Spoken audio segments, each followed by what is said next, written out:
Alright guys, so here goes another crappy video quality from me. I've been really having a hard time uploading my videos from my iPhone to my computer lately. I don't know what the deal is. And I've done all the updates on the phone and my computer, and it's a Mac computer, believe it or not. But for whatever reason, I upgraded my operating system to Yosemite, and like iPhoto doesn't work. And they keep saying I need to get the iPhoto app for my computer. It doesn't really make sense because it was a program that came with the computer. So anyways, I tried to download the iPhoto and it says it's not available. So I'm having a really hard time doing it. And I feel like, you know, this is an awesome camera, the Sony action camera. This is the one that I use for my work videos and some of the reef stuff. It's an awesome camera, but like I can't really do the up closes and stuff like that. Like this one I can really like zoom in on it and it'll clear up, sort of. I don't know, I think it's trying to focus on my finger. But anyways, this one's, you know, wide angle. I can't really tell exactly what I'm pointing at. So I like using that camera, and it's a lot easier to upload the pictures and stuff from that camera, but the phone I'm able to pinpoint where I want to look. Anyways, this is going to be an update on the 29-gallon BioCube. As you can tell, I got tons of rock in there. I got a whole bunch of rubble and stuff inside the sump. All the rock is cured live rock that I got from the only local fish store that I go to. So it's really trusted rock for me. I let the tank run for about 3 days without any livestock in it except for the GSP rock. After 3 days, I was testing the water. Everything looked okay. So I put the fish in and a couple of corals and let it run for about another week. Right now the tank has been up and running for a total of about 3 weeks now. So I went through a super high ammonia spike. After about 3 days that came down. I hit a little bit of a nitrite. Then after the nitrite, hit a little bit of ammonia again. Then that went away, no nitrite. Then the nitrates right now in this tanker, they're pretty high, I'm not gonna lie. I'm gonna be doing a water change on it tomorrow. I'm gonna do 5 gallons in this one and then my regular 45 in the big tank. There is a total of about, I'm gonna say 30 pounds of rock. I bought 35, but I left one of the really big pieces that I got. I left it in the sump in the big tank. That's one of the things that is so hard for me to get a concept of with this 29-gallon BioCube. I'm so used to doing large systems.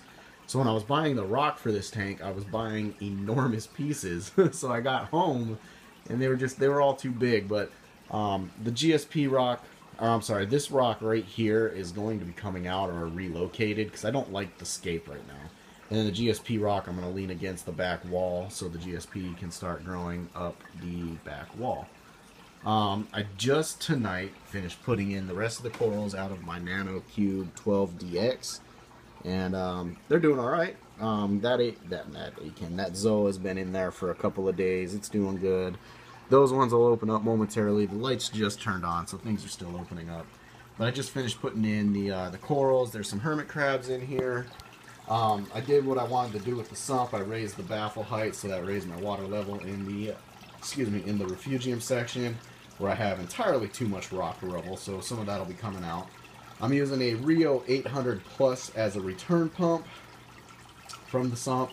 The water line's a little bit longer because initially I was going to put the sump on the floor, but the table ended up working out just fine for me, and that also keeps the refugium kind of at eye level if I sit down in my chair, which is kind of exciting to me because I really like freshwater planted tanks. I just absolutely suck at it. I've tried it a couple of times doing a planted tank, and I just can't do it. I suck at keeping freshwater planted tanks, so I gave up on it. So it'll be awesome to kind of scape this up, and it'll remind me of a freshwater planted tank. So that is pretty much it. I got the 1-inch drain line coming down. It's kind of shooting into a filter sock right now. It's not controlled at all except by how I tilt the angle of the pipe.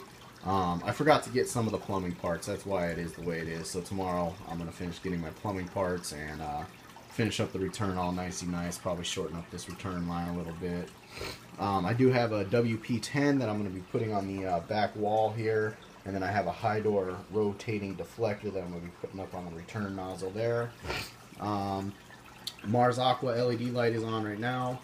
I just have it sitting on these old T5 retrofit reflectors for right now. Tomorrow, if I have the time, I have a piece of 2x4 that I'm going to use to make a hanger for the light, and I got the hanging kit here, and the light will be suspended and all this ugliness will go away. The rimless is doing just fine. The back panel, I had somebody comment and ask if I was worried about the back panel. It did cross my mind about the back panel breaking out, but the way that the trim is cut, it still supports the back panel. I didn't de-rim the entire tank. But if the back panel were to have blown out, I would not have been butthurt at all because the tank is still watertight. The baffle is just kind of held in there by silicone. So if that would have fallen out, that would have just given me more room to do some aquascaping. So it wouldn't have hurt my feelings at all. But yeah, I mean, it's running. It's doing okay for what it is. Been set up now for about 3 weeks, so we'll be bringing you another update as we start doing more crap to it. So we'll see you in the next ones. If you have any questions, hit me up in the comments. Later.